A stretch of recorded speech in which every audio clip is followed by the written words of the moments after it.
thank you for coming. I really appreciate it. I think most of the people I've met here, I handed the invitation face to face and then called you several times to make sure you'd show up. Oh, hey, Jody. Hey, Jody. So I did want to say, before we even start, just so people that don't know, when Stanford asked me to do this, they said, we want to focus on a small town. And I was like, there is no way we're going to focus on a small town that's not Chelmsford, and then Chelmsford is going to show up. And then here you all are. You showed up, even though I know not everybody's from town, but Chelmsford's here. And for people that don't know, Chelmsford was founded in 1655. It was originally like a much larger town. It encompassed Lowell, Westford, parts of Carlisle. And this room that you're sitting in, even though the building upstairs is newer, this original room in the vestry is one of the original buildings in town. So when you walk outside, although we have to move that van out of the way, when you walk outside, you have the sweeping view of the town green that would have looked the same to somebody that lived in this town a few hundred years ago. And to the right is your forefather cemetery, which is a lot of Revolutionary War have been buried, and a lot of the town leaders throughout the years have been buried. So we have a representative form of government, so town meeting. So God bless you for asking for questions, because they're going to have good questions. And we do a really great job of having good political discussions. But I just wanted to acknowledge a few people. So first of all, the chairperson of the Chelmsford School Committee, and one of my favorite people, Donna Newcomb. Pat Wojcik, who's the chairperson of the Select Board, a veteran, runs the Military Covenant Community and a bunch of other stuff, town meeting rep. So if you want to talk about service after service. Did Paul Cohen show? Oh, there he is, Paul Cohen from Harvard, Mass. Regina Jackson, who is our veterans representative in town, who does an astonishing job helping veterans. Did Mr. Elliott come? Not Rodney? I'll call him later. Dean Contover, who is one of our Vietnam veterans, and she does a lot of work with veterans in the community, interviews, talks to people, politically active, one of my heroes. Sam Polton, as I had mentioned, who has been a veteran of 2 wars and runs quite a few different activities in town. But if you want to talk service after service, that gentleman there is also embodies that. One of the things, Mr. Joe Reddy over there, his dad, one of the things I always like about veterans is it kind of extends past generations. His dad was a veteran and then passed on this incredible service to Joe, who continues to serve. Where's Terry? Terry Smula, there you are. So Terry is from Harvard, Mass, and not a veteran, but she has helped dozens of families, I think, at this point, like in Harvard, Mass, and does a lot of the same work we do here. And Jody Hilton, my favorite photographer and my good friend in the work. And then just the people in the back that are cooking. We have Sabra and Zari, who are cooking some delicious Afghan food that will come out. And then for my family, I want to say hi to my family and my mom. Hi, Mom. Everybody say hi, Mom. And then my board, so I have Farishta back there. Farishta Shams emigrated here in 2019 from Afghanistan. And when I came to her and said, I need a really strong, brilliant woman, she was like, well, I'm your woman. And I was like, here you are. And then Jason Chandonnet, who's my chief technical officer. And then more than anything, my kids, Ian, Ella, and my wife, Cindy, who show up for everything. And that's all I had. Thank you, John, for having us here. I love New England. I was really excited to get some Dunkin' this morning. We have all this like fancy coffee in California. Sometimes you just want a nice, good iced coffee. But this particular town hall is really important, and it's our last scheduled one, and so I think it's a really good one for us to end on. So I want to give you a little bit of a background about what the series is in general and why we're doing it. So at Hoover, we have a Veteran Fellows program, which John is a member of that. And what it does is it looks at post 9/11 veterans, and it says, do you have a dream? Do you have a passion? Do you have a project that you're working on that makes your community better? And we try and help these extraordinary veterans make that project, vision, a reality. I'm on that selection committee, and I'm the only post 9/11 veteran on the selection committee. And in the process of selecting people like John for the fellowship, it made me think about my own service and the legacy of my service and what I believed our generation, what the legacy of our veteran generation was going to be. And I was so inspired by the people that were applying for this program, and yet I felt like we actually hadn't had this kind of generational conversation about how the experiences over 20 years of combat affected this generation of veterans that are now going out and, in many cases, leading their communities. So that's what the Town Hall series is about. It's about going to the communities where our veterans are leading and making a difference, and having a conversation about how their military service has affected who they are today as civilians. Now, this particular town hall, I think the way I phrased it was like very academic. It was like how service abroad affects your service at home. But really, this is a conversation about Afghanistan and what 20 years of combat in Afghanistan and veterans' experiences there, what that means to who they are now as, in our case, American civilians. In some ways, this is a conversation that is extremely complicated. Because I think, and I was 18 when September 11th happened. I had just signed my ROTC contract, and the world changed. You know, so I signed it up September 10th. September 11th, the world changed. And I think for those of us who remember those early days and months after September 11th, it was not a surprise or a debate why we were in Afghanistan. And I think there was a real belief that we were there to do something good. Now, 20 years later, that's a really complicated conversation about what the legacy of those 20 years have been. And for many who served 2, 3, 4, I mean, there are people who served, 7, 8 tours in Afghanistan. They now have to reconcile what they did, quite often really extraordinary things, building schools, helping out in Afghani communities, defending Afghani communities. But they now have to reconcile that with what did it mean when we left? And so that's what this conversation is. Now, I'm often told that I should have a bumper sticker and a clear and concise kind of summary of what argument I'm trying to make, and I'm not. I'm trying to have a really complicated conversation with people who interact with veterans in their community on a day-to-day basis. So that's what this is. So I think it's helpful to get a sense of kind of how large Afghanistan was for this generation. So it's 20 years of combat. It's 4 presidential administrations. It's $2 trillion. There are approximately 800,000 American troops that served in that time in Afghanistan. And while in one metric, we lost a smaller percentage of troops in Afghanistan than maybe any other American war, we still lost over 2,300 troops in combat. And since combat, we've lost, by some accountings, 10 times that number to suicide. And I think the approximation right now is about 20,000 came home wounded. So that's actually a pretty big toll on the societies and communities in which people return to. And I think the toll was even greater in Afghanistan. Despite these really extraordinary things that soldiers did to build communities and schools, educate women, fight the Taliban, there are estimates that over 47,000 Afghan civilians died in the process. And as a result of that war and our withdrawal afterwards, we have 2.5 to 3 million Afghanis who are have had to flee their country. And many of those are Afghanis who have had to flee after fighting alongside Americans for a long period of time. There was a poll taken in 2021, so this is as we were leaving Afghanistan. In that poll, over 60% of Americans said they didn't believe the war in Afghanistan was worth fighting for.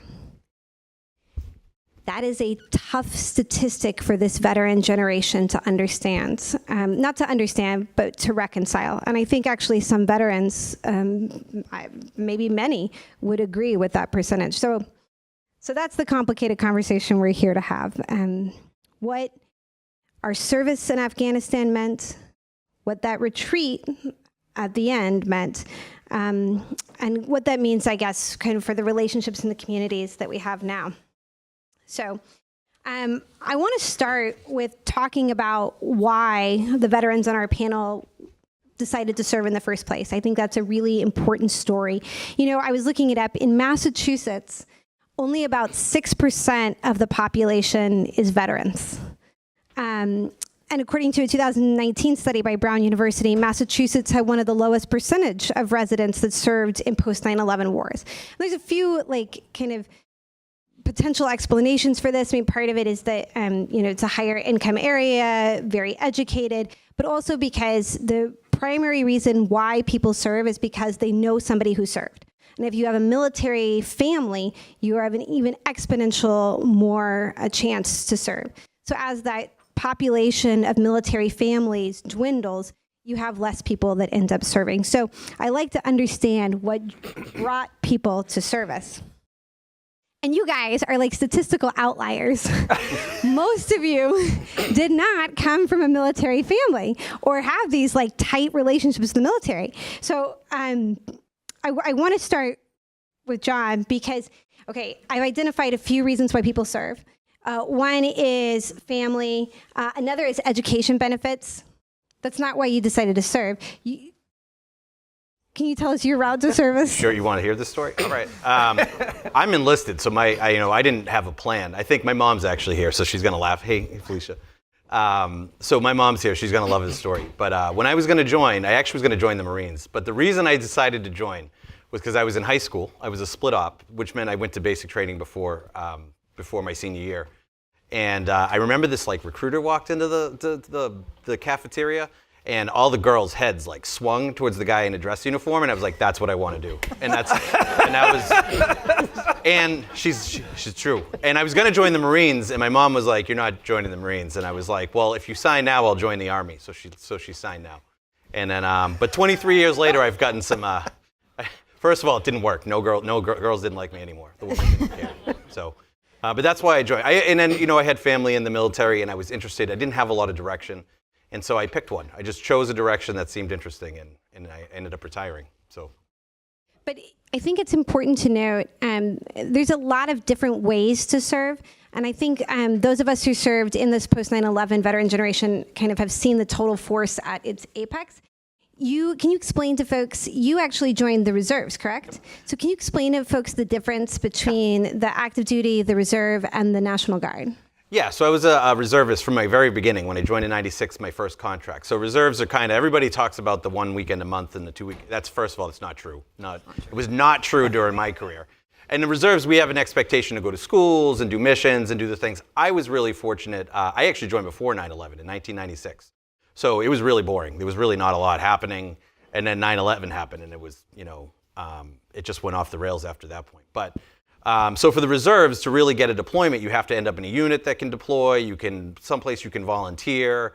And so on active duty, you kind of have expectations to deploy. And I ended up deploying 3 times. So we ended up volunteering for a lot. I love the reserves because we actually had the opportunity to have a civilian career as well as a military career. And if you can leverage it right, it can do good things for the community and for yourself. I want to take that kind of conversation about the total force and highlight our extraordinary panelist, Felicia.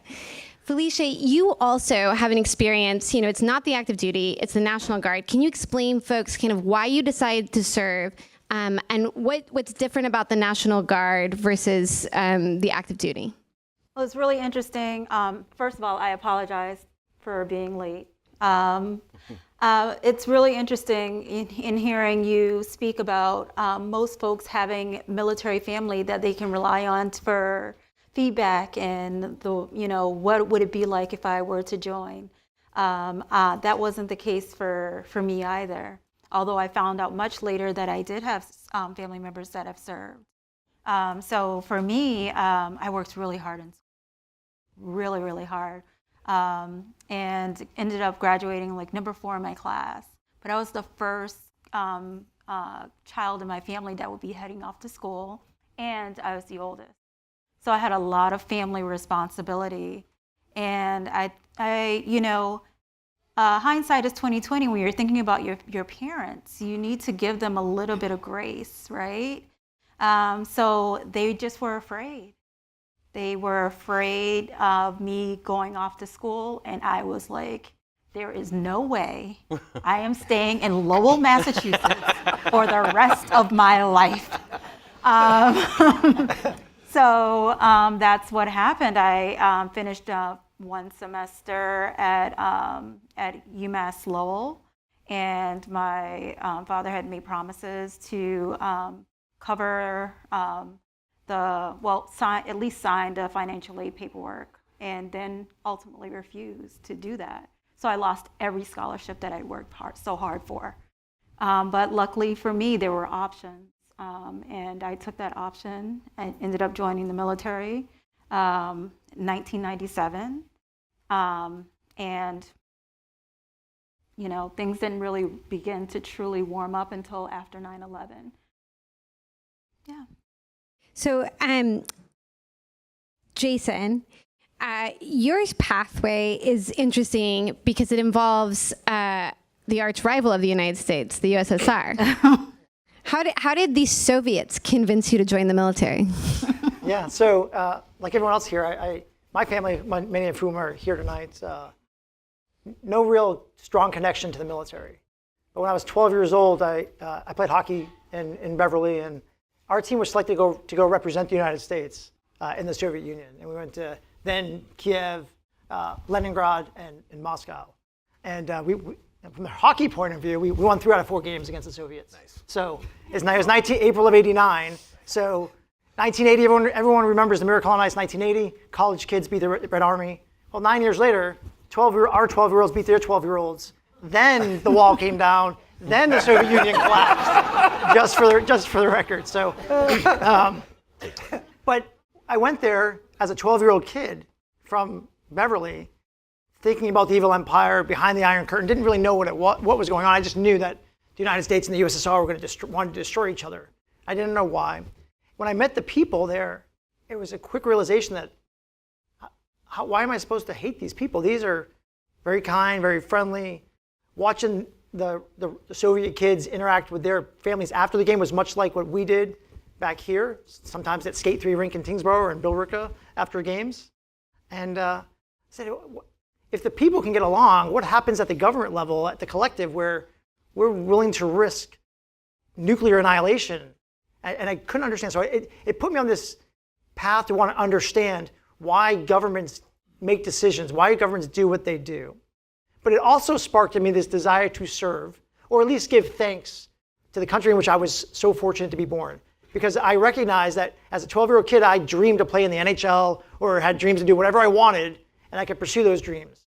And I realized that the Russian kids, whether or not they had dreams, and I assumed that they did, that they couldn't really chase their dreams. So I was very grateful for having been born in the United States. So at 12, I thought, I want to say thank you to the United States. I don't know how or what that will look like, and I want to understand why states do what they do. And then when I was 17, one of my best friends was killed in a car accident just before senior year of high school. And I also, in that moment, committed to live 2 lives in one for him and one for me, and also to contribute as much as I can to the world in whatever capacity I could do, as quickly as I could, for as long as I could. And about that same time, West Point started recruiting me to play hockey. And on my first visit to West Point, much like you described your daughter's visit to West Point, I visited, saw the school, saw the cadets, saw this big team, saw this idea of serving and understanding why governments do what they do. And that was really the sort of my path towards the Army. Must have been a nice day at West Point. It was a brilliant day. They brought me down for the football team beat the Citadel in a last-minute field goal, and the hockey team was playing Boston College, which is speaking to me, watching them play Boston College. So it was well played on their part. Every time I'm there, it's like gray and dreary. I can feel like the ghosts of old West Point cats most of the time. Yeah. Well, Colin, I saved you for last, and that's because you have the most service on this panel. Wow. Okay. Yeah. So you joined in the mid '90s, and you've served, almost 3 decades at this point. 32 years. I'm now. More than, there we go. Yeah. So I think especially those last few years is why you get those round of applause. So I want to ask you, why'd you join? And then I want to turn it a little bit and say, so you served probably almost a decade before September 11th happened. Yeah. So how did your service change after September 11th? Yeah, so I came from the home of the U.S. military industrial complex, Berkeley, California. I'm not making this up. I was the son of a conservative political scientist at the University of California, Berkeley. And I don't know if you just sort of either break left or break right. And I took a different path than I think most of the high school kids coming out of Berkeley. No, but I had no background in military service in my family. My dad had a near miss, thought he was going to go to Annapolis, decided differently. Good choice. And I don't know if it was that sort of back of the mind thought that had me going towards military service, but I went through Princeton's ROTC program, Army ROTC program, which has been in continuous presence on that campus since 1990. It was the only one of the Ivies not booted off in the later phase of the Vietnam War. And so I graduated, joined during the Cold War, thinking, it's going to be Tom Clancy, we're going to go fight the Soviets in Europe. All of a sudden, the wall came down in the middle of my experience. Then there was Desert Storm before I graduated. Some of the kids in the program ahead of me went and were lieutenants in the Desert Shield, Desert Storm phase. I thought, I've missed the big one. Yeah. This is the way, young kids think. Go in, I did my active duty service in Germany. Had a wonderful time, met lifelong friends, had a great active duty experience. But it was really the trough between Desert Storm and the beginning of the Balkans, and certainly before 9/11. So I then exited, got back into the reserve component, leaning on a skill I never thought I would use, which is French language, which I learned in school. And the Army is like, well, you could be a translator, or a linguist in this thing. And thought very little of it. So I had a very low tempo existence between 96, 97 and 2001. I was living in Houston, Texas on 9/11, and I was on a trading floor looking up at big plasma screens. And I remember that morning was, I was still fascinated by all things military. I had my Jane's intelligence review on my business counter. Thank God my employer. Back when you used to read these things in paper format, And it good was old glossy Janes. That's right. Well, this was the article about the assassination of Massoud. Yeah. And I'm looking at that, and then I look up at the screen and I see the aircraft hit the towers, and they're starting to pipe this through. And I remembered there had been an incident of an accident in the Second World War where a plane collided with the Empire State Building. I said, that must be an accident. And then, like many Americans, I look and I see the second plane hit. And this was this fundamental change. I went back on active duty in December, or I started looking for it in December of 2001. Ended up going back on active duty for about 6 months, I guess, total, between leaving my civilian employer and going to MIT for a PhD in security studies. Slacker.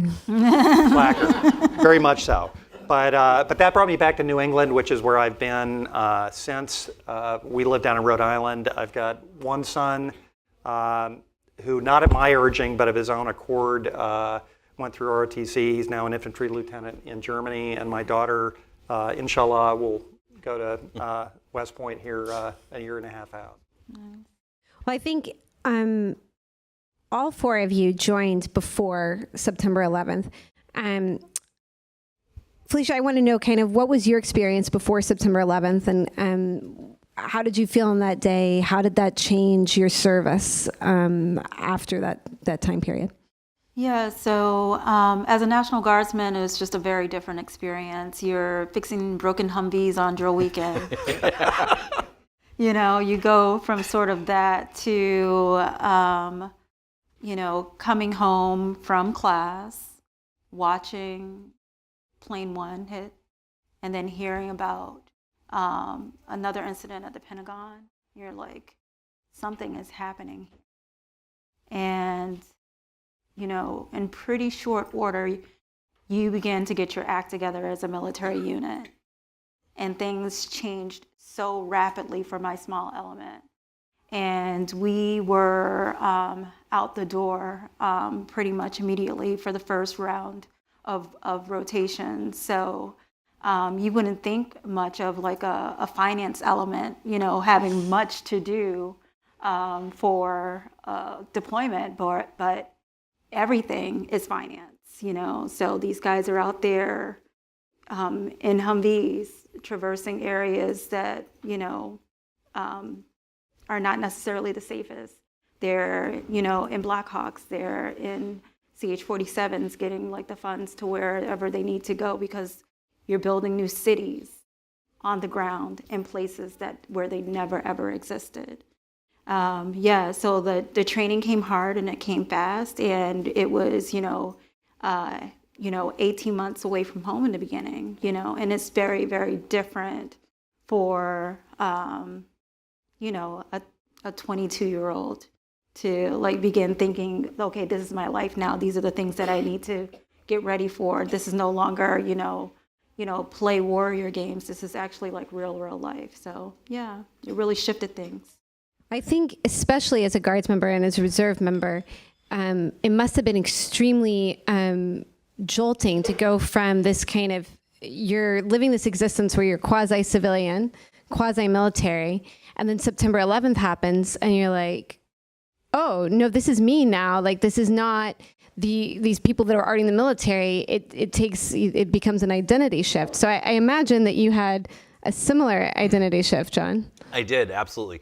I was at my Nana's house, my grandmother's house, when 9/11 happened. So the first plane hit and the second plane. And I remember in the reserves, I hadn't been particularly active. I actually went in the IRR for a while. I went in, obviously I didn't have a great plan to go in the military. You heard how I joined. So I didn't really know, I didn't know if I was going to stay in. And I went in the IRR for a while. I was like an E3, and then the second plane hit and everything changed. So I immediately was like, what is the fastest way I can go overseas so I don't miss this war? Because of course I thought we were going to miss Afghanistan if we didn't go right away. I was wrong about that too. Nobody should trust my judgment on these things. But immediately was like, I'm going to change my MOS, my job. I'm no longer going to do paperwork. I want to operate heavy equipment because it has the best chance of deploying. Joined a transportation unit and then started volunteering for everything. And then unfortunately, after I met my wife, after about a year of it together, somebody finally accepted me. And I was like, and I don't even think I asked. I was like, I'm going. And she was like, what? And then I was off. But it changed everything for me. I wanted to do new work. I wanted to volunteer. I wanted to be part of it. And even all the way through 2011-12, when I finally got to Afghanistan, like it's where I wanted to go from the very beginning. And they had sent me to other places prior to that. So yeah, it was a sea change. It just changed my whole view on everything. And I knew that at that point I had to serve other people in this way. Like that was what I had to do. And Jason, you've mentioned a few times, you went to West Point. But at West Point, the part of the being an Army officer that comes from West Point is you're really trained in kind of what Army doctrine and who the Army is and what the Army does. But the Army that you entered West Point was doing these kind of not much. I mean, they were trying to figure out what their role was in a kind of post-Cold War. And then you have a big shift by the time we get to Afghanistan and Iraq to a completely different type of war. So how did that change for you? How did your ideas about who you are as an Army officer change from before 9/11 to, fast forward 5-10 years and you're deploying to Iraq and Afghanistan? Yeah, well, I was at West Point 96 to 2000. And as you've heard, not necessarily a whole lot going on with the Army. In fact, I think we called it then operations other than war. Yeah. So use your military for something other than war, which from a strategic perspective, different conversation. But when I showed up at Fort Carson, Colorado, up by Colorado Springs, as part of the 3rd Armored Cavalry Regiment, and the unit was just getting back from Bosnia. So they'd been doing the Bosnia mission. And then that was December 2000.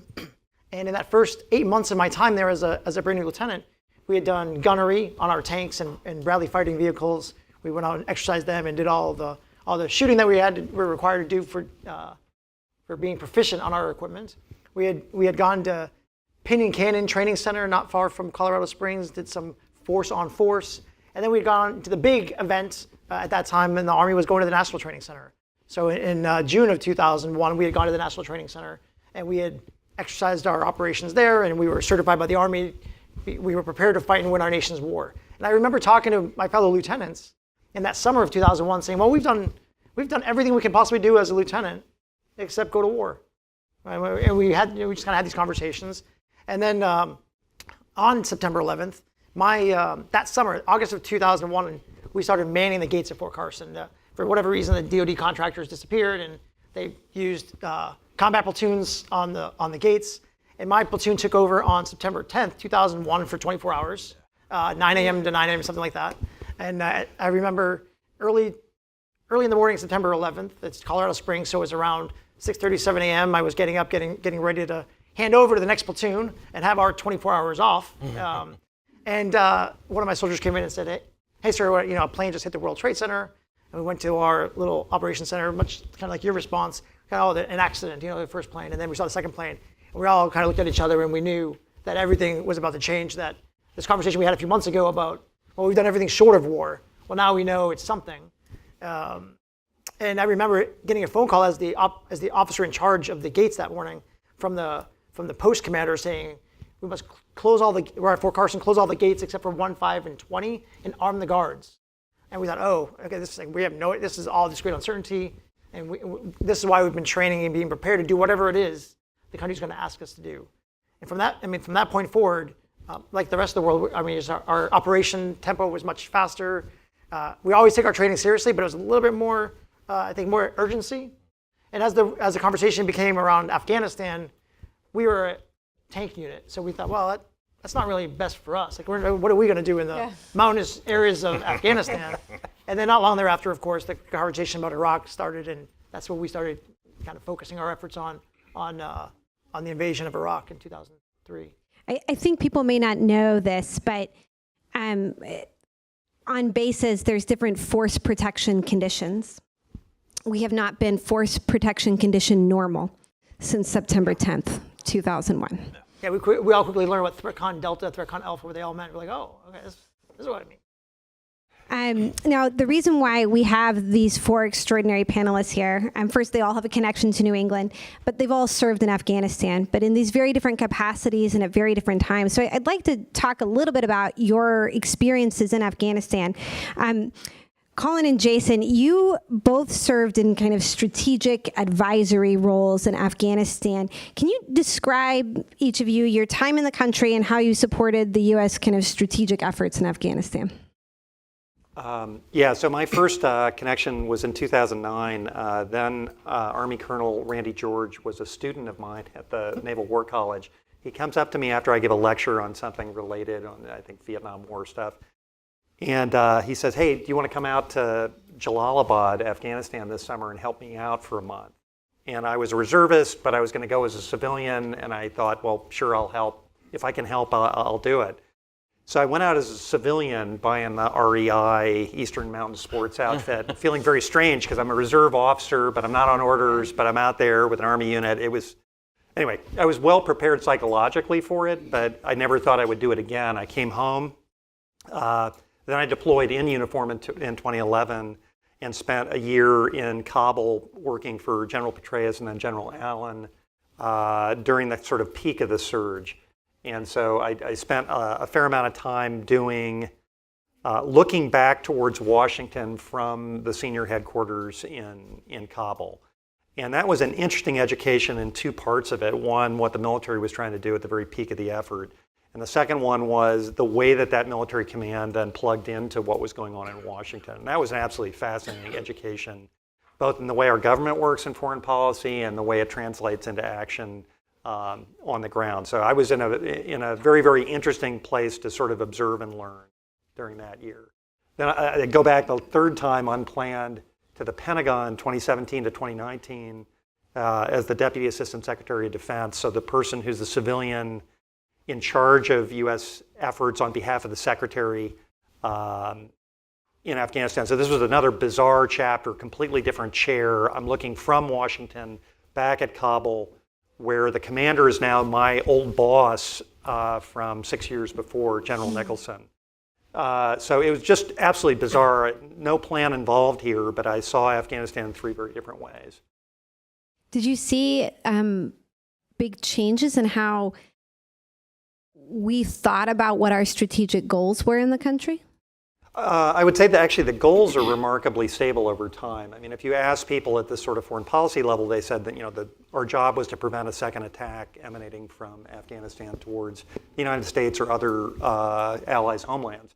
That part stayed the same. The what we were doing part oscillated tremendously over that time period. So 2009, I'm out there at the beginning of the surge as we're starting to pour lots of troops into Afghanistan to try and hold back a Taliban resurgence. 2011 is the peak of the ski slope. We're up at over 100,000 US troops. We're all over the country, lots of combat operations. And when I came back as a civilian in 2017 to the war, it had dropped from 100,000 US troops to 10,000 US troops. So you would visit the country and I'd be out there every 4 to 6 weeks on the ground, and I was like, it's empty of Americans. Like, I was used to seeing lots and lots of American troops, and it was a very, very different war from about 2014 to the end. What was your experience, Jason? Because you were also kind of this strategic level. So 2011 and 2012, the same time at Collins at the 4-star headquarters, I was at the 3-star headquarters, the NATO training mission, where I worked for General Bill Caldwell for 6 months and General Dan Bolger for 6 months. And we were a NATO mission, so our job was to train the Afghan security force, the Afghan police, army, and air force, and trying to train the Afghans so that they could fight and sustain the fight themselves in the country, so that we could withdraw, we could reach, and that was fascinating. As we looked at it from Kabul to Washington, we also had a view from Kabul to Brussels, talking to the NATO ISAF partners that were all involved in that. And it was as a young Army major, getting an opportunity to engage and travel to Brussels and travel to Chicago to a NATO summit, kind of a strange kind of, compared to what I had been doing. But to really watch the dialogue between on the ground in Afghanistan and back to DC. And then 2014 to 2017, I was on the National Security Council in the South Asia office. So looking at it from the White House perspective, and this was the last 2.5 years of the President Obama's administration, the first 100 days of the President Trump administration. And I was there for when President Obama made the decision for what our presence in Afghanistan would look like in 2016, and to be part of that decision process, and be up close with the decision process. Back to my 12-year-old self wanting to understand why countries made the decisions that they did, I got to see it firsthand with 2 different presidents. So just very, very unique look as to, as Colin said, that overall mission to prevent another attack and prevent Afghanistan from being a safe haven from which attacks on our allies and partners could be emanated, stayed constant, all that in between. It varied perhaps year to year. I think it's interesting because you guys, your experience at the strategic level is kind of a top down, but I think Felicia and John, you kind of experience from the bottom up. So Felicia, I'd love to hear about your experience in Afghanistan and military service. And then if you don't mind, I'd like to understand a little bit about how your experience is now translated to who you are as a civilian, and how your time has affected your decision to kind of help veterans now in your civilian capacity. Yeah, so much different experience. Definitely going. When I arrived in Afghanistan, I was in E6, so that's an enlisted 6. So that just meant that I was in charge of the enlisted individuals that were on the ground there as a staff sergeant. So that for us, the work was the day-to-day, how many, flak vests do we have? Does everyone have their weapon? It's our responsibility to make sure that, like, if our alarms are going off, that everyone is accounted for. If we are being rocketed, was there areas that were hit? How are our people? So it was a very different sort of situation, I think, for us. And it's the same for officers as well. Your biggest responsibility and this incredible weight is to your brother and your sister that's right next to you. The decisions of the powerful are so much less important than, the individual that you are sharing a bunk with, or the individual that you're going to be out in the firing line training with. They just become so incredibly important to you, and not just for the time that you're on the ground, but forever. It's a different type of brotherhood. It's a different type of sisterhood. It's the type of sisterhood that would take, I don't have to see your face for 10 years. It doesn't matter, because if you called me tomorrow, I'd be on a plane tomorrow. I'd be at your house tomorrow. I'd take care of your child tomorrow. It's a very different situation. It changes you that way. I'm the oldest of 7.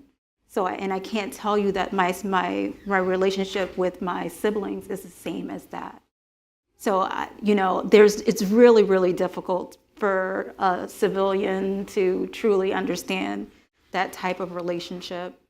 So for me, in coming home after this experience of, making it back with everyone that we left with was huge. But understanding that there were so many additional things that took place for everyone. We didn't sleep for weeks, because the rockets came in at 3 a.m.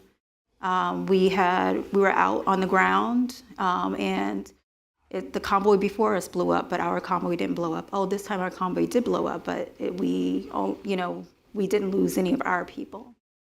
So it's this sort of situation that you find yourself in when you come back, and you're wondering, okay, what do I do now?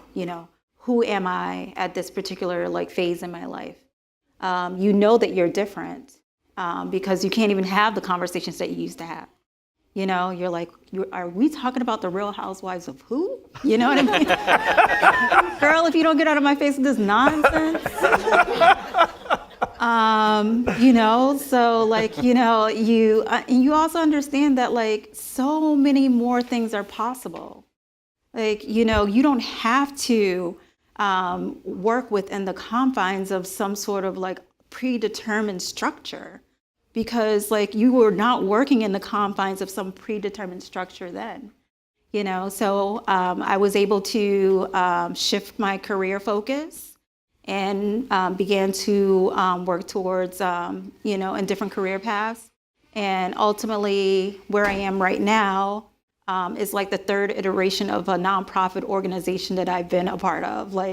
But this one, I'm really proud to say that I am supporting the efforts of growing a program that supports the mental health of veterans and their families. It's a national program. When I joined, it wasn't, and I was part of that group that turned it to a national center of excellence.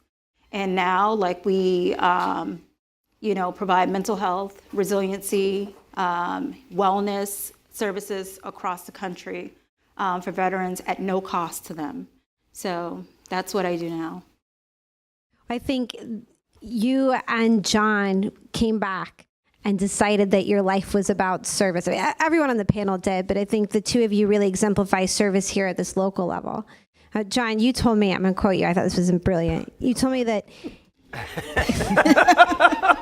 how much you loved the Real Housewives. So Felicia, stop talking to me. So you told me that it was amazing to you how big the war was and how local the war was at the same time. And why we're here is you've led an extraordinary effort to resettle Afghan refugees here in Chelmsford. So what motivated you? And can you tell us more about how your service in Afghanistan and the particular experiences you had in Afghanistan motivated what you're doing now? Yeah, absolutely. And I want to address the quote first, because I think people don't realize, no, it's true. One of the things I've learned, I think for everybody here, not everybody here, there are some people that served in Afghanistan in this room, but the people from Chelmsford that didn't serve in Afghanistan, the war probably seemed really far away. The end of Afghanistan probably seemed far away. And that isn't necessarily true. And I think when you talk about democracy, these tiny filaments, these people that live in these communities and what changes they can make. So when the war in Afghanistan was ending, during the evacuation in Chelmsford, Massachusetts, and my wife and my kids were there for this experience. I literally gave up my entire life for 2 weeks to help Afghans. Like, there's some in this room, right? Some people that I attempted to help and get out. And that was in your town. I was in Chelmsford when that happened. And to take that a step further, and I'm not going to point this person out, but there was a Chelmsford High graduate in the airport. So you had somebody here in Chelmsford helping Afghans, and then you had a soldier that was in the National Guard in the airport, a Chelmsford High graduate. That war wasn't far from us at all. So I think sometimes when we look at the big war in the small town, we forget that those tiny little filaments are the people that it's our people. So that was the first part of the question. What was the second question? I missed the... Well, I wanted you to talk a little bit about your experience in Afghanistan, how that's led to where you are today. Yeah, I was really fortunate. So my career was a little different. I ended up getting selected for the embassy. So my battalion came down, and one of the officers there had a lot of faith in me, and Major Tam, actually, Colonel Tam, and a couple of other great officers that were like, hey, we're the only I wasn't even the right rank. They were like, you're just the most political person and you won't burn everything down at the embassy. So they sent me to the embassy. And I was like, all right, I'll go to the embassy, which you don't have a lot of supervision, but what I did have was an incredible group of Afghan employees and interpreters and people, because on embassies, it's almost all local nationals that work there. It's like 70 or 80%. So you're working with Afghans all the time. And then by just the nature of my work, I was able to go into the communities. I would go to Kabul, I would go to Mazar Sharif, and I would meet with people. And universally, Afghan people were kind to me. My interpreter, Masood, pulled me out of some really, really squirrely situations. And I think at the end of it, all of that service, all that work we did, just reflected back on Afghans, and I wanted to give back. When everything ended, I felt like I owed them. I made that promise, right? Make that promise, like we're not the Russians, we're not gonna do the Russian thing, except we did, right? We just left a lot of them behind, and it wasn't okay for me. So that experience of being around Afghan people, being around Afghan children, eating food with Afghans, and learning about their, incredible compassion and like humanity and like the love they have for each other and the people that they care about. When the war ended, there was a 100% chance that I was gonna give everything up to get as many out as I could. And that's how I ended up doing that work. A lot of people along the way, though. I didn't do that work alone. It was a lot of people helped get those people out. Well, I think your experience with the Afghan population and the relationships that you built and this kind of deep, but also very intimate connection in your time in Afghanistan, I think that's an experience that actually many American troops had. And I think that intimate kind of relationships that they built in Afghanistan makes our retreat kind of more complicated, right? Because you can be individually proud of the work you did, and yet also I think some people feel shame about the way we left, and I think in general America doesn't really want to talk about the legacy of Afghanistan or how complicated those feelings might be for veterans. And one of the things that I have realized in doing these town halls is how important just having the conversation is, both between veterans and their local communities. I want to turn to Jason, because you've been organizing efforts to try and do this kind of civil discussions within your local community of my home state of Texas. Can you describe a little bit about that effort, and then talk a little bit about your perspective as a veteran, as someone who's served in Afghanistan and Iraq, now working with the Bush Institute to support veterans to help heal some of these divides? Yeah, well, thanks for giving me a chance to talk about the Prosper Exchange. So I grew up in Beverly, went to West Point from Beverly, but I now live 30 miles north of Dallas in a town called Prosper. Figured we'd go there and try to prosper. That's kind of the idea. But while I was there, I retired from the Army in 20 and showed up there in late summer of 2020.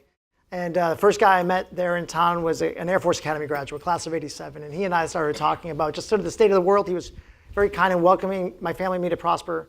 And we, of course, in summer of 20, COVID's happening, my family's transitioning. If you recall, there was some presidential election happening, so there was rhetoric, there was just all this stuff, and we said, man, what has happened to our country? What is this? What is going on?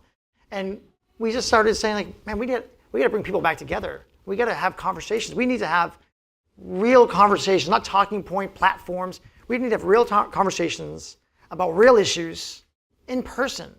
And we said, how are we going to do this? And back to the kind of the idea of service after your military service, I thought of that as service beyond the uniform. And I quickly realized in that conversation, and not long thereafter, that my service to the country was going to be more challenging after the uniform than while I was in it. It's almost like in the uniform was pretty easy. It's afterwards that's much harder, because now I'm in a disguise that people don't see U.S. Army and automatically give you the credibility. And so David Bristol and I talked about creating this forum, and after about a year, we launched what we call the Prosper Exchange, the purpose of which is to promote civic engagement and participation through honest dialogue and civil discourse around the country's most challenging issues. I remember saying to David, in our town of 28,000 people, if we can't have real conversations about the real issues in uncomfortable ways, then the American experiment is doomed. Like that's it. And I'm proud to say last year in 2023, we launched it. We tackled 3 issues. We haven't done Afghanistan yet, or foreign policy necessarily, but we tackled immigration. I mean, we're in Texas. Let's go after immigration. So we had immigration, talked about taxation, which would have been popular here in Boston, taxation. We talked about reaffirmation of democratic principles. And just last month, our first one for 24, we actually brought in the gentleman that portrays Thomas Jefferson at Colonial Williamsburg. He was kind enough to fly down, and we posed one question. We asked Mr. Jefferson, our first Secretary of State and our third president, what is freedom? We had what an interesting dialogue we had. But the point of all that is we brought people together. We started with 30 people. The last one we had was 95 people. So it's venues like this. We're not meeting in any fancy places. We're meeting at school cafeteria, community rooms, and just trying to bring people together to have the real conversations around real issues.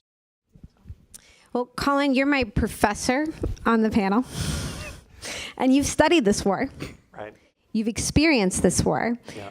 and now you serve on the Afghan War Commission. Yeah. So meanwhile, at the same time, you have kids that are now making decisions about whether or not to serve in the military. So I wondered, from your kind of both scholarly and as your dad hat, how do you think Afghanistan and 2 decades of combat service has affected the all-volunteer force? So I think it's had an enormous impact generationally, and it's not just the Afghanistan war, it's the combination of Afghanistan and Iraq as an experience. Certainly for the military in all its dimensions, reserve, guard, active, it was a generational experience. And I was teaching at the War College in my civilian capacity during much of this time. So I joined the Naval War College in 2006. And I was seeing essentially mid-grade officers come through the college. And the level of exhaustion, elements of anger for the cohort of sort of majors and lieutenant colonels coming through in sort of the peak of the Iraq War and then into the peak of the Afghanistan War was palpable. On an individual level, I was very ambivalent. I'm like, I have been an active duty person, but now I'm in this civilian capacity. I'm watching these people who are worn out come through the college for a year, and then they're going to go back to Iraq, or they're going to go back to Afghanistan again. So I sort of had a first-person observation of what that looked like, of the toll it took, I think, cumulatively on the officers and families who went through this. On a scholarly level, I mean, I've always been interested in this question of whether the volunteer military that emerges from the post-Vietnam period is a good thing, bad thing, what are the trade-offs? I think most of us who have served in this volunteer military have been astounded by the quality that comes with volunteering, right? No one is being forced to be there. Everybody's raising their hand once, maybe twice, maybe 3 times. On the other hand, the strain it imposed on this tiny subset of the American population went largely unnoticed for people outside of large military communities. And the number of friends, either from my year group 92, that were commissioned then, or later year groups, a lot of them made decisions about whether to leave the military based on the toll on their families. And I worked for for and with a number of people who ended up becoming general officers only to lose their first spouse. You know, the spouse said, I can't do this anymore. So I think there was an unseen toll, not only of the mental health on veterans, but the strain on the families who in many ways carried the heaviest burden during these deployments, where all of us on this stage are off doing exciting things. It may be dangerous, but it is a very vital experience. For the families, it's worrying every day. And that certainly is an experience of this generation. Now I'll put my dad hat on. It was very strange. My first son did not show any interest in coming to talk to me about military service. He went right to my wife, who he knew was the real barrier to overcome here. And he confronted my wife as a sophomore in high school, and he said, "Mom, I want to do ROTC for 5 reasons." And he's very much his mother's Sounds very son. firstborn. Yeah, firstborn. And there were, in fact, 5 reasons. National service, job, et cetera. And I thought it was telling that he didn't come to me, and I think I would have been much more ambivalent, right, about that experience and that decision had he come to me. The real surprise was this last year, my daughter was recruited to go to West Point, and if everything works out, she'll go in a year and a half there. That was a surprise to me. The family reacted very differently along sort of gender lines. Huh. So my parents were thrilled that the eldest son was going to go into the Army. When the discussion of my daughter going to West Point, there was a little bit of a tightening of faces, not from myself or my wife, but from my parents. And they were like, well, we're okay with son number 1 going, but what about your youngest daughter? So there was some interesting subtext there. But you're definitely, when you wear the parent hat, you wear a very, very different thing. It's more like being a military spouse. You're worried about your kids, right? I don't worry about myself when I'm doing something dangerous. That's interesting, fun, and exciting. That may sound off, but it's true. But when your kids are at risk, you do really think about it very, very differently. And so that's been an interesting early experience. And now all I do is get phone calls from my son, who now has a cell phone. I didn't have a cell phone when I was in the Army. He calls with all these lieutenant problems, like I'm dealing with this in my platoon, and and I've got You should really have him call me. No, absolutely. I can only give him bad advice. You're better off. Yeah, You're better off. That's exactly right. But that's the surreal experience I'm living now. Well, I want to take the opportunity to get the audience involved. So some of you have received cards when you walked in. Please go ahead and pass. If you need a card, Jeff can give you a card. Please write down your question on the card. That's going to get sent up to me, and then I can ask our panelists that question. So please, I'm going to ask one more question, and then y'all take I'm from Texas. Y'all take your this opportunity to write down your questions so you can be part of this important conversation. Felicia, I want to turn to you because of some of the comments you said earlier about that feeling of kind of brotherhood and comradeship and your work with mental health. I mentioned at the beginning of this conversation that we had, I think, a little over 2,000 killed, but we had 10 times that number wounded. And untold amounts that came back with mental health issues. But I think this is a really complicated story, because you have a story about the 9/11 veteran generation being wounded and having mental health issues. And yet, I think the experience can also be something that makes people very resilient and successful. So how do you, as someone who works now in the veteran mental health world, how do you kind of balance this idea of veterans as both wounded and kind of successful and important contributors to society? Yeah, that's really interesting, right? So I think a lot of things have changed from, I would say, like the Vietnam era, right? When we welcomed the Vietnam era home, they sort of had to hide. They were not greeted in the airport when you were showing up in your uniform. They had a good GI Bill. A lot of those guys went ahead and went to Harvard and got these great degrees, but you would never know that they were actually even had any service. They sort of gritted their teeth through all of it. But as time has gone by, we understand that it's important to care for our mental health. We understand that, hey, there might be something wrong with the fact that I'm waking up at 3 a.m. every single morning, and having a difficult time, like resting my head. There might be something wrong with the fact that I don't want to be around my family anymore like I used to. There might be something wrong that I'm not with the fact that I'm not getting joy out of like being at my kids' soccer game. These sorts of things that before, we expected men to sort of like grit their teeth and march their way through are not necessarily the things that like a family is going to want to be able to deal with, especially after the fact that they've like held your hand during your 18-month or your 5th deployment. And we talk about the family serving, alongside the service member.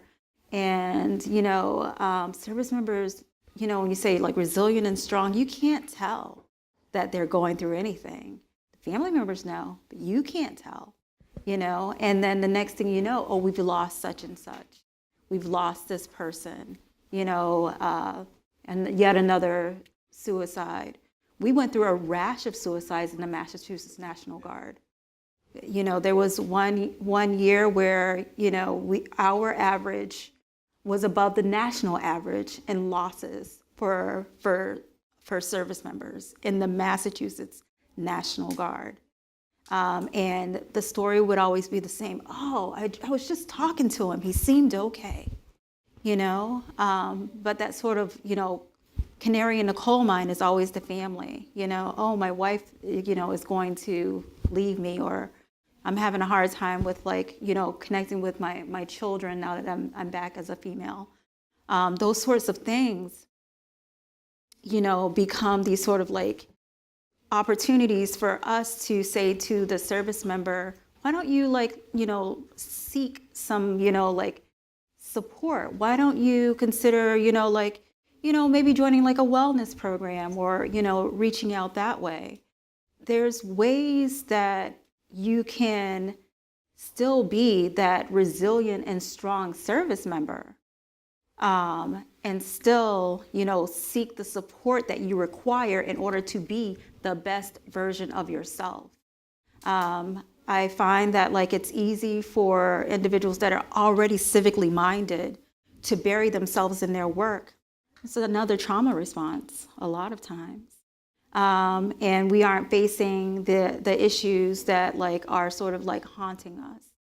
And, I'm grateful that we live in a time now where, the stigma is not completely gone, but it's getting better, and we understand like the importance of like having like the community wrapping their arms around their people as opposed to ostracizing, military service members and supporting the families as well.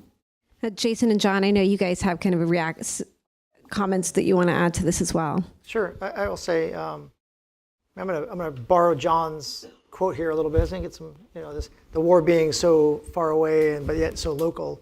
The same with the mental health challenges. And as you might have heard Jackie say, I'm at the Bush Institute, George W. Bush Institute in Dallas, and I work for President and Mrs. Bush now. And President Bush is the post 9/11 commander-in-chief.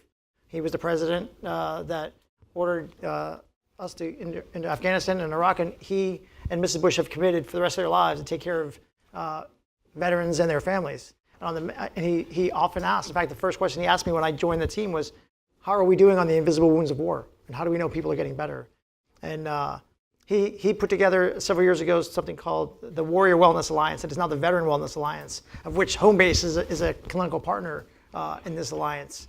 And we have 11 clinical partners and 9 peer network partners, like you might have heard of Team Red, White, and Blue or Wounded Warrior Project. There's a whole host of them that are part of this. And we've seen over the first several years of the program provides no cost access to mental and brain health for veterans, active duty, and their families.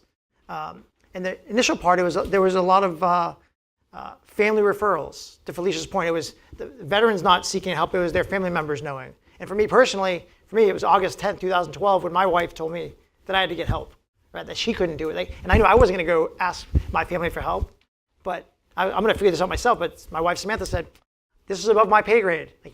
She was a soldier too.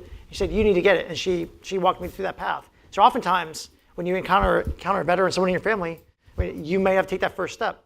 And I'll plug our website is veterancheckin.org. I say it's our website. It's the Veteran Wellness Alliance website. You'll see no reference to the Bush Institute on there, but it's a website that family members can refer and get. It's no cost to anyone, other than maybe a little bit of time and a little bit of pride. A lot of time, that's for sure. Yeah, I get you. No, I actually wanted to say, in regard to what Felicia had mentioned, I'm actually a big proponent of home base. Actually, I know a couple people here have used home base. And I think one of the things that you see is when service members come back, we understand kind of the problems that they have. And a lot of people end up working for organizations like that. I do think that one thing has helped my generation is that stigma is definitely less. I remember when, when you talk to Vietnam veterans or even Gulf veterans, I think there was a stigma about having a mental health disorder, especially going back to places like World War II. My great-grandfather became a recluse after World War II. And there's a lot of people that are like, oh, we don't need mental health in the military or resiliency. But I mean, home base really, really saved it for me. And I just think that at the end of it now, with the way leadership works in the military, we became much more open. So when I came home from Afghanistan, nobody was like, don't talk about it or anything. Like, we had this crusty old first sergeant that stood up in front of us, like haggard and like just came out of Afghanistan, and he's like, I'm going to therapy, and all you SOBs are going to therapy. And I was like, and I turned around, and I was in E7, and I turned around and I was like, guess we're all going to therapy. And then like, but we did it, and then we continued on. And even though, I will say, even with that work, and then somebody like so old, and he was so crusty, I love him so much. First Sergeant Nicholas, man, he was something else. But like, to get up there and say that, we still, in my career, I've lost 4 people to suicide. Mm-hmm. Either suicide, drug overdose, one guy drove into a bridge drunk, and then one guy was a straight, a regular suicide. And all of those had significant impact. And I couldn't even imagine what it would be like in a war where you didn't have any of those resources, or the permission, I guess, the permission structure to do it. Right. So I really appreciate the work. You had to hide your service, yeah. Yeah. Mm-hmm. The work that Felicia does is God's work for sure, absolutely. The home base organization. I don't know yours yet, but I'll get to know. So I want to stay on that theme. I'm taking one of the audience questions, and the audience question is really about families, right? So a lot of organizations are built to help veterans, and yet the families often bear the brunt of the veterans' service. So what can communities do to help families? Well, I know in my town, because it happens to be my town, so I'm going to go first. I'm just going to take liberty here. We have Regina Jackson. We have an incredibly vibrant military community. We have the Military Community Covenant. I think we just happen to have a really particularly military-friendly community, and we reach out to each other and we talk to each other. But I think how you do it is you welcome people back. You don't make... So I think, people came back from the war probably for 2 decades in Chelmsford, and how many people really were paying attention? If you went back, I went and read a bunch of the old town records, town meeting records, just to kind of see what was out there. And one of the things you saw is during, World War II, you saw these rolls, right, of, roll of honor, and you would see these people that were deploying, and you'd see all the challenges the town had. And then you got to Vietnam, and you didn't see the rolls of honor. And then you get to the, Gulf, and you don't see the rolls of honor. And I think somewhere in there we've lost that community piece where it requires the whole community to welcome the veteran back. And I think we do a pretty good job in Chelmsford, but I think we can always do better. But we have great people like Regina and the Veterans Department here and the Military Covenant Community Covenant who do work for veterans. But it's really on the residents and the people in the community to volunteer and raise their hand and be like, I want to do it. I think this can be especially difficult for communities that don't have bases right in their vicinity. Yeah, exactly. So I think this has an outsized effect on reserve and guard members who are not near like a very large base, right? Where there already are kind of these like known relationships with deploying units. And also I think reserve and guard members sometimes end up deploying individually. Right. And so when they come home, you don't have this like large, not always do you have this like large unit return. Yeah, one of the things that I was working on before I ran out of the Massachusetts National Guard was an alliance with the adjutant generals and the state, because they have a program called Family Programs, which is supposed to be civilian run, but it wasn't doing a really good job of folding in community organizations so that we could provide support for families, as they are the ones that are dealing with the brunt of the fallout of losing 22 service members a year, right? A day, I'm sorry. So, you know, and making sure that like those individuals have these full wraparound services. And at home base, we started that way, where, you know, when the service member serves, the family member serves. But not all organizations have brought that mantra in. And I think that if you are a part of any sort of veteran supporting organization here in this room, that's step one, is making sure that like if your charter does not specifically say that we support the veteran and the family, change it. Amen. Change it. And make sure that you are including military families. And it's not even just, you know, it's who the veteran says is their family member. Allow that family member that the veteran says is their family member to be a part of what your organization stands for. It'll just go a long, long way. Because whereas like you were not on military bases, the organizations that the veteran belongs to is their extended family, as opposed to the military base being the family's extended family. So I'm going to switch gears to what I think is actually one of the most difficult questions we've had all night. So this question is about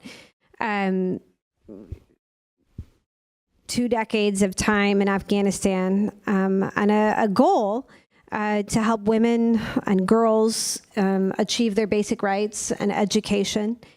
But when we left Afghanistan, many of those, if not all of those efforts that were made to advance women's rights and to educate women in Afghanistan have been rolled back quite dramatically in some cases.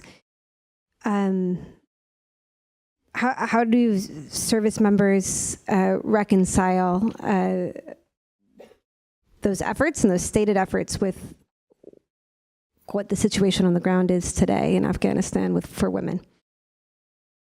Well, I'll take this one. So, I mean, just even to go more full circle when we talk about that wider war thing, how do we reconcile that? So I reconciled it by founding Massachusetts Afghan Alliance, right? Which we're the kind of we helped promote this and bring it in.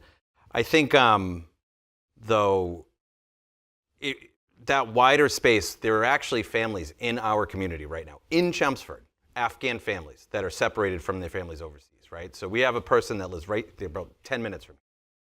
And their daughters are in Afghanistan. And they were going to school past 6th grade, kind of illegally, whatever. So this guy lives right down the street. He's thousands of miles away from his kid.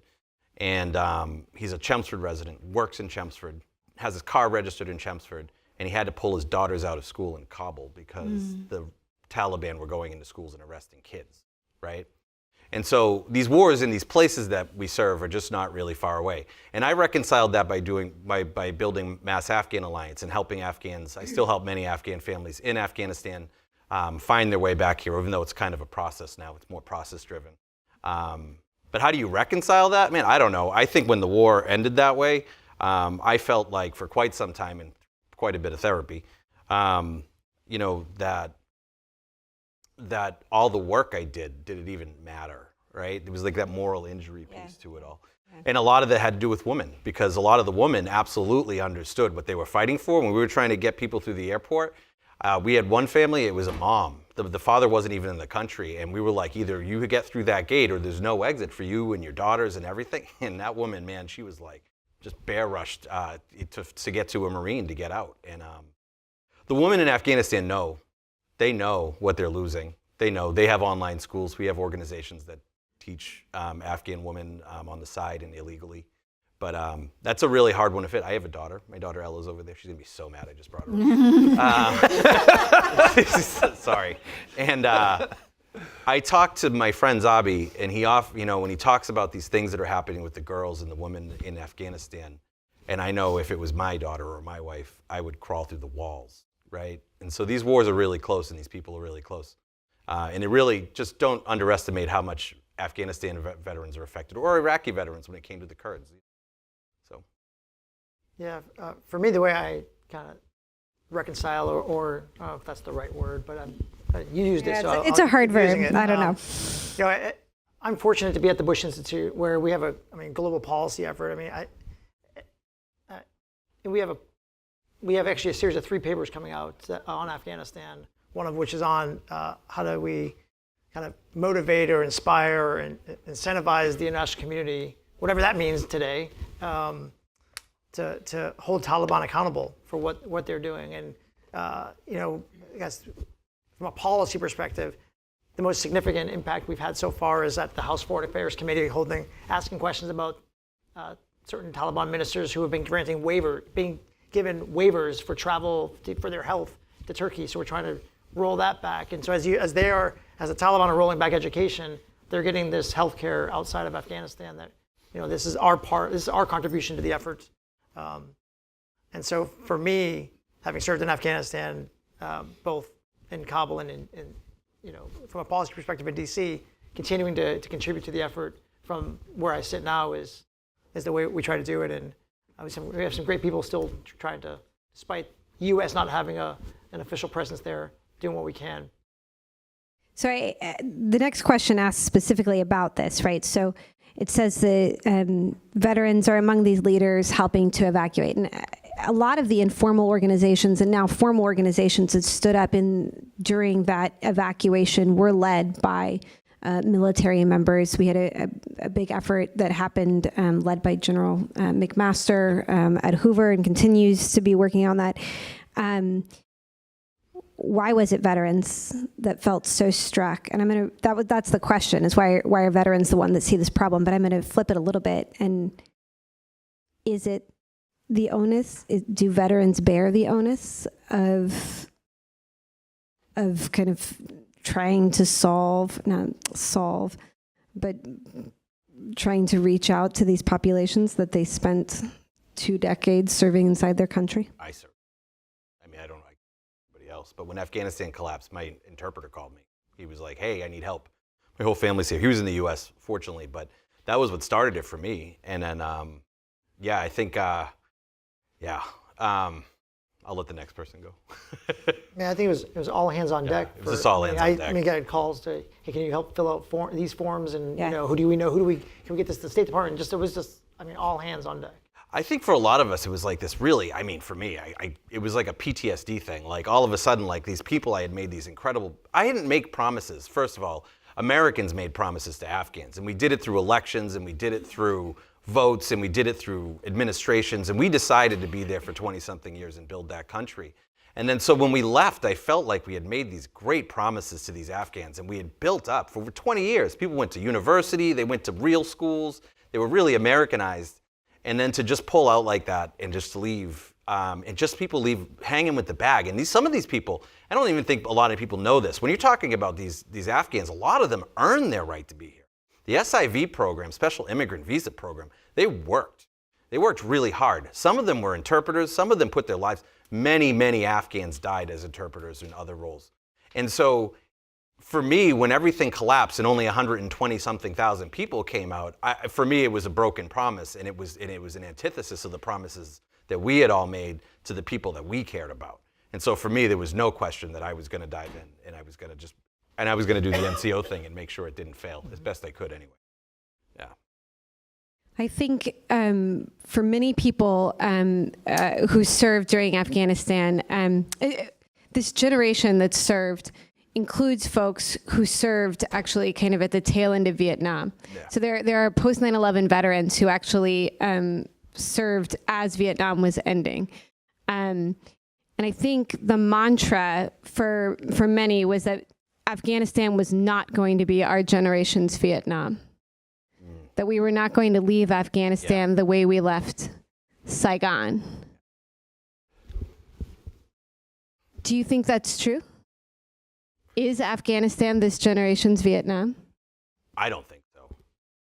I don't think so because of us, right? I think there was this whole community. I think we learned a lot from Vietnam. I'm very empathetic and sympathetic to Vietnam veterans after, because Saigon happened, right? And for me, I'd seen it on a documentary. You probably saw it in well, maybe not all of us, but some of us saw it on a documentary.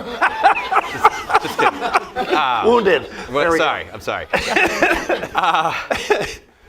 So for me, when I saw Afghanistan end in a very similar way, I mean, the helicopter photo and everything, I was like, we don't have to do that 20-year cycle again. We don't have to take, 10 years to try to heal the wounds of and then to spend another 10 years declassifying things, another 10 years getting them the medicine for Agent Orange. We don't have to make the same mistake with Afghan veterans, so why do it, right? That's kind of my stance on it. Yeah. Sorry about that. I feel No, that's okay. It's okay. I'm sorry. But I guess I would take. I mean, I think everyone's sharing, both stated and unstated, this sense that I think is natural within the veteran community that we somehow broke promises, or someone broke promises that had been given to an entire country, and particularly a generation of young people. Yeah. Not just women and girls, but everybody under the age of 40. Was so touched in Afghanistan by what the United States was trying to accomplish. And I think it's hard to look at this with any sense of goodness wrapped up in it. My caveat would be, I don't think it's accidental that the veteran community is the community overrepresented in responding to this crisis, in wanting to make amends.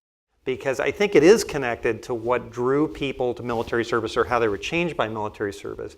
This notion of bonds that are unbreakable, that are built not only between Americans serving together, but with partners in these countries. And I don't think it's accidental that you would see. I remember finding, I think I mentioned to somebody on the panel, a Vietnam veteran who had worked in Laos and Vietnam, who in 2011 was the guy giving the eulogy for a Montagnard he had worked with, who passed away in 2011. These bonds are unbreakable for veterans with their comrades who are Americans, and also with whether it's Vietnamese, Montagnards, or Afghans. It's the same feeling. So I think there is a real nobility of service. There's something deeply virtuous that veterans feel. They may have left the war zone, but they haven't left the people who touched them or the problems that they left behind. Well, I want to, I think we probably have time for one more of these questions, and I'm going to bring it back to community. And what do you guys think are the greatest obstacles or issues that veterans face when they integrate back into their communities? I think, Colin, you just mentioned kind of this nobleness and this value and this service. And one of the things that's been remarkable to me doing these town halls, how every veteran I've spoken to talks about their desire to find value when they return back to the civilian communities. What do you think? I mean, that's a great and extraordinary thing, and it makes people like John do extraordinary things, but that can also be a heavy burden to hold. So what do you think are the biggest obstacles to doing that transition successfully? I think it's different for everyone. I think it's different for all the folks on this panel. He's going back to, be like a full-time dad of these flourishing young adults, and what does the world look like for him now? You're, starting, this great organization that forces Americans to talk to each other again, and then, John is trying to keep the promises of a nation. Doing all right. We're doing. I got 5 promises in. We're good. But I think as everyday, Americans, we all have different things that we are battling with. I think for many of us, we want to find a sense of purpose, trying to come back to community. We want that sense of the work that I'm doing now makes just as much sense as the work that I was doing while I was deployed. And trying to find that sometimes is difficult. How do I go back from working alongside like Afghan nationals at the embassy to like working at Home Depot and making it make sense for me, It's just, hard, for some people to reintegrate. And the thing is there's so much value in like, the community and, there's noble work, like, working at like at any place, but this getting rid of that sense of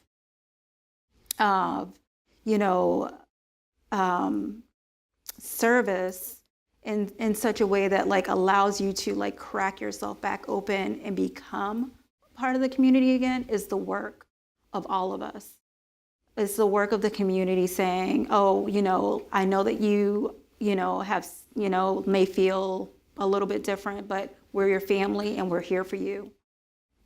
We have these things, we're doing this for the family, we're supporting your wives and your children, your mothers and your daughters in this way.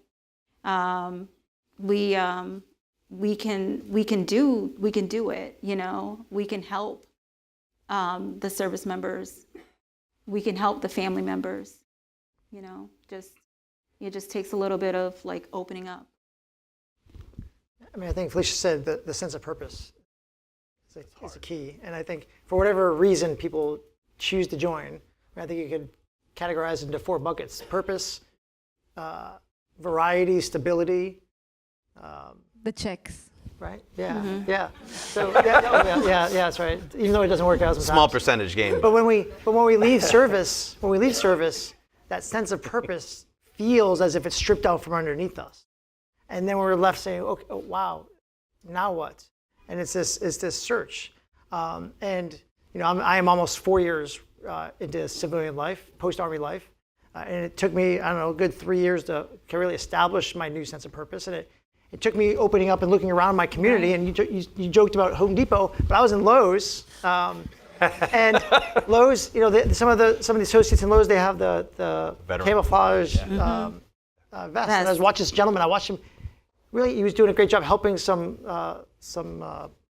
shoppers there in Lowe's, and I started chatting with him. He medically retired as a staff sergeant in the U.S. Army, and I just could tell the passion he had. And I said, well, what do you do now? Like, what do you do now? I know you're here at Lowe's. And he said to me, he's like, well, I help my community members get what they need here. Mm-hmm. And it hit me right, like almost in that moment.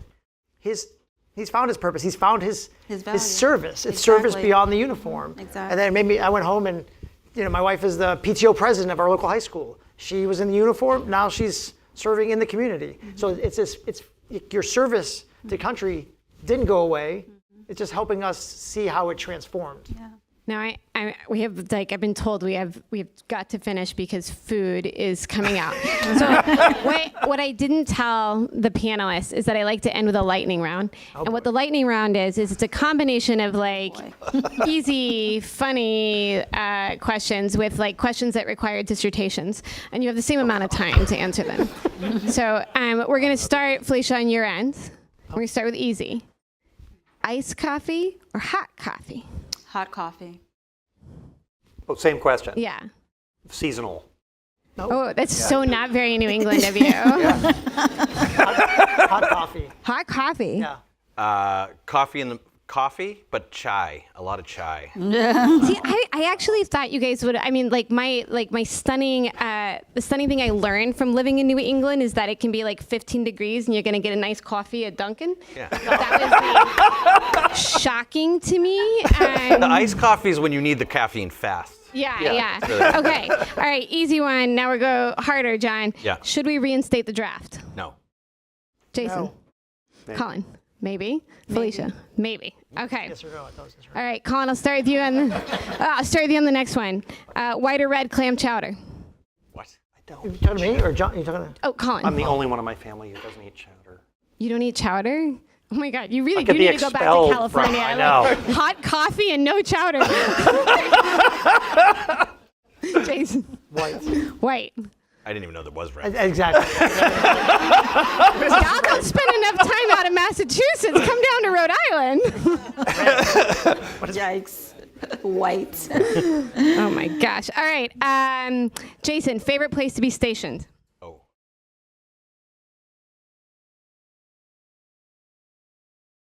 Fort Carson, Colorado. Okay. All right, it's a little harder for the Oh, no, reserve it's and not guard hard for me members, at all. but Fort Eustis, Virginia. Awesome post, really far from the flagpole. Nobody messed with me. It was a great post. Home. Nah, that's a good one. That's the right answer. Colin, you've had the like luxury of being you're an Army by military service, but you've now been at a Navy base for a long time. So where do you choose? I'm not going Navy. I'm going Fulda, Germany. Nice. That's a good one. Okay, Jason, what is one lesson you learned personally from your time serving in Afghanistan? Did get lost. That's it. To trust myself. Okay, interesting. John? What did one lesson I took from Afghanistan? One. I've been told, like, cut it. I know, I can see him over there looking at you. It's really awkward. I'm going to keep talking. Keep looking at me. I really found, I think, my humanity there. I mean, between the then and after humanity. Oh, Felicia? That we're very small. Colin? That everybody is down on younger generations, but they shouldn't be, because it's every generation is like the greatest generation when they serve in uniform. It was a renewing experience for me to see young people being their band of brothers, but in our contemporary era. So have faith. Well, I think I'm going to end on that because I smell delicious food. And I want to hand over to John to do the final thank you, but I want to just say from Hoover and from Stanford, thank you, Chelmsford. Thank you for having us here. Thank you for coming to hear these veterans' stories. And thank you for being the type of community that opens your arms to people who really deserve to be embraced and given all those opportunities that we fought for in Afghanistan. Please say thank you. All right, so, he's getting mad at me again, but all right. No, I just want to say thank you to everybody coming. Like I said, when Stanford asked to come to Chelmsford, I was like, Chelmsford's going to show up. Like, there's no way Chelmsford won't show up for this. People underestimate small towns, right? They really underestimate. But how important in the fabric of America small towns really are, I think is evident when you talk about wars like Afghanistan. It's all fueled by people. There's some amazing food that's about to be served back there. There's Afghan food, there's Kobli Palau, there's all kinds of stuff. So if you like Afghan food, go back there and try it. And then afterwards, once you guys mingle for a bit, we're going to head over to Navigation Brewing, which just opened, and it's about a 3-minute walk. Take a right and a right. We'll get you over there. Not you, Dean. You're not allowed. I'm just kidding. But no, thank you so much for coming, and I really appreciate you. I'm not native to Chelmsford. Came here in 2012, but we've definitely adopted each other, I think, so at this point. So thank you all for coming. Thank you.